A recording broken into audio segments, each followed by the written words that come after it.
Tariffs aren't just taxes. They're levers that shift economies, spark reactions, and test alliances. When President Trump rolled out new tariffs on Canadian and Mexican goods, it wasn't just about trade deficits. It triggered a domino effect. Across North America, Canada acted fast, Mexico made bold moves, and the US stood its ground. This isn't just a trade dispute. It's a power play reshaping North America's economic future. President Trump slapped new tariffs on Canadian steel, aluminum, and Mexican agricultural products. His goal: protect American industries and fix trade imbalances. But these tariffs don't just tweak numbers. They hit real industries: auto plants, farms, construction sites, where jobs are on the line. Trump used similar tactics in his first term, but now supply chains are fragile, and the global economy is walking a tightrope. This wasn't just another policy move. It lit a fire. Canada didn't waste time. Prime Minister Trudeau hit back with counter tariffs, targeting US goods, agriculture, machinery, household products. Strategic hits where it hurts American jobs. Trudeau called it measured, but make no mistake, it was precise. Across Canada, people rallied: boycotts of US products, cancelled vacations, and a surge in support for Canadian brands. For example, Canadian farmers are shifting away from US imported equipment, while small businesses are promoting Made in Canada campaigns to boost local products. This wasn't just about dollars and cents.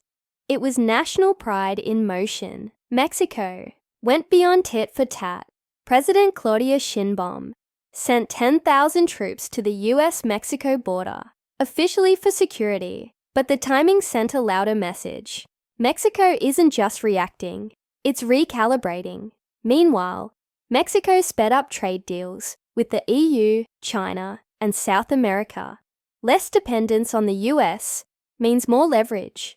Mexican avocado exporters, for instance, are exploring new markets in Asia, reducing the risk of US tariff impacts.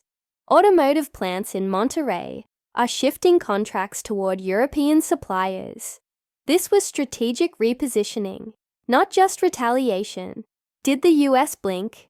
Not even close. Trump announced plans for additional tariffs if Canada and Mexico didn't meet new demands. The strategy: apply relentless pressure. But the squeeze isn't just felt abroad. US businesses are grappling with rising costs, disrupted supply chains, and mounting uncertainty. Take Michigan's auto industry. Factories report delays in critical parts from Canada, pushing production timelines back and increasing costs. Farmers in Iowa are dealing with surplus crops due to cancelled exports to Mexico.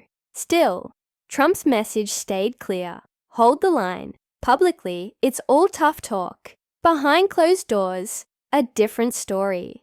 Trump and Trudeau had several phone calls post-tariffs. After one call, Trump delayed some tariffs for 30 days. Compromise or just tactical breathing room? While headlines shout conflict, diplomacy whispers. Negotiations reports suggest both sides are exploring phased tariff reductions, but with strict conditions attached. Amid tariff tensions, Trump tossed out a headline grabber, suggesting Canada become the 51st US state. Was he serious, joking, or just stirring the pot? Trudeau brushed it off.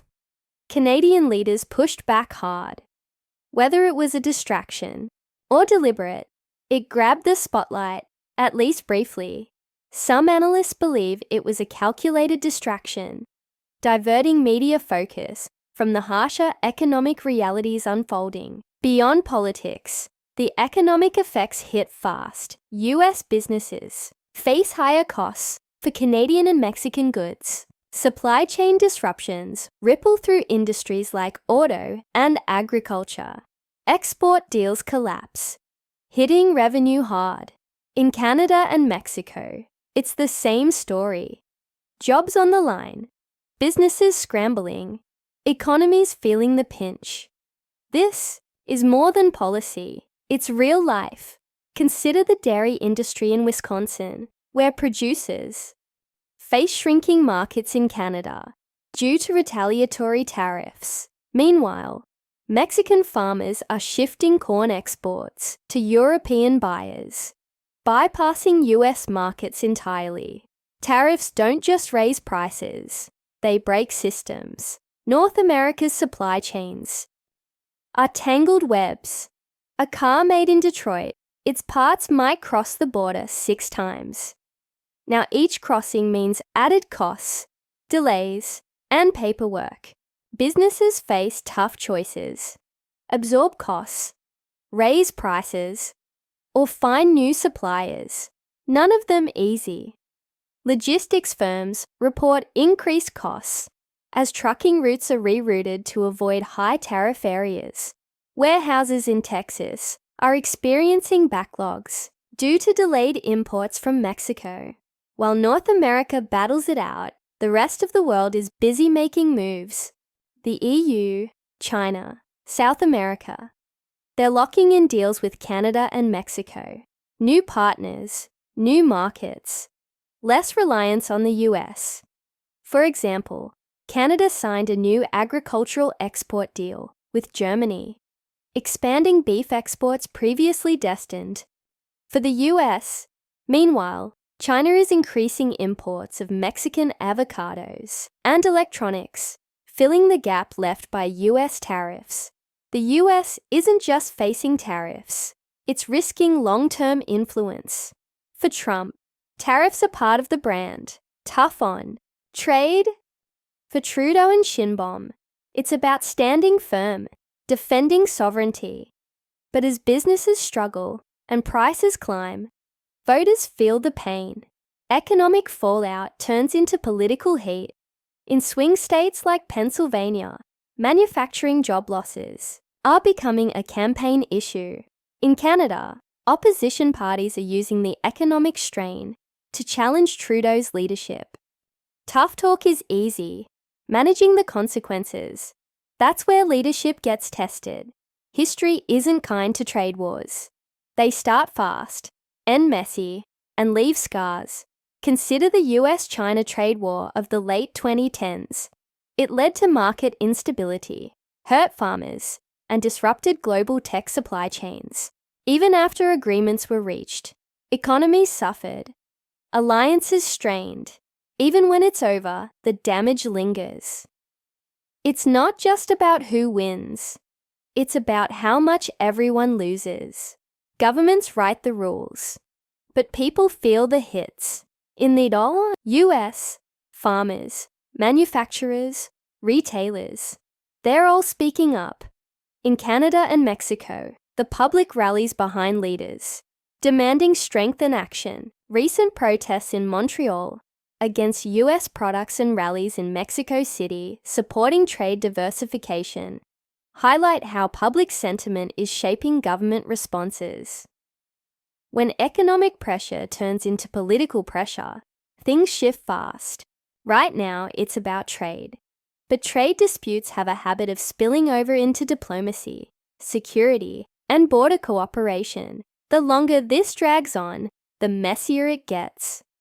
Experts warn that unresolved tensions could affect issues like immigration policy, defense agreements, and cross-border environmental projects. This isn't just about tariffs. It's about who controls the future of North America's economy. The decisions made today will ripple through trade, politics, and alliances for years, because this isn't just about goods crossing borders. It's about influence, power, and what comes next. While trade and tariffs dominate headlines, another sector quietly feels the squeeze: tourism. Canadian travellers are cancelling trips to the US in record numbers, citing both economic strain and political tensions. In cities like New York and Miami, hotels report a noticeable drop in Canadian bookings. Travel agencies in Toronto and Vancouver are shifting promotions toward European destinations instead. On the flip side, US tourism hotspots, reliant on cross-border visitors, like Niagara Falls and border outlet malls, are witnessing declining revenues. Some businesses have even reduced staff, anticipating fewer Canadian tourists this season. Tourism may not dominate,